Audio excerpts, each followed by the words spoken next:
That's all trip இது ஒரு auto மற்றும் cab booking app. Auto, taxi, sedan, maxi cab, Tata ace, 25 seat mini bus எல்லா வண்டியும் இந்த ஆப்குள்ளே அட்டாச் பண்ணிக்கலாம். டாக்குமெண்ட்ஸை அப்லோட் பண்ண உடனே அப்ரூவல் கொடுத்துருவாங்க. கீழே டிஸ்கிரிப்ஷன்ல இருக்க லிங்கை கிளிக் பண்ணி தட்ஸ் ஆல் ட்ரிப்பை டவுன்லோட் பண்ணிக்கோங்க.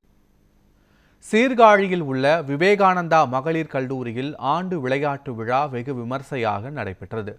சீர்காழியில் உள்ள விவேகானந்தா மகளிர் கலை மற்றும் அறிவியல் கல்லூரியில் 22வது ஆண்டு விளையாட்டு விழா நடைபெற்றது. இதில் சீர்காழி அனைத்து மகளிர் காவல் நிலைய ஆய்வாளர் பேபி உமா கலந்து கொண்டு சிறப்புரையாற்றினார். பின்னர் மாணவர்களுக்கான கபடி உள்ளிட்ட விளையாட்டுப் போட்டிகள் நடத்தப்பட்டு வெற்றி பெற்றவர்களுக்கு பதக்கம் மற்றும் கோப்பைகள் வழங்கப்பட்டன.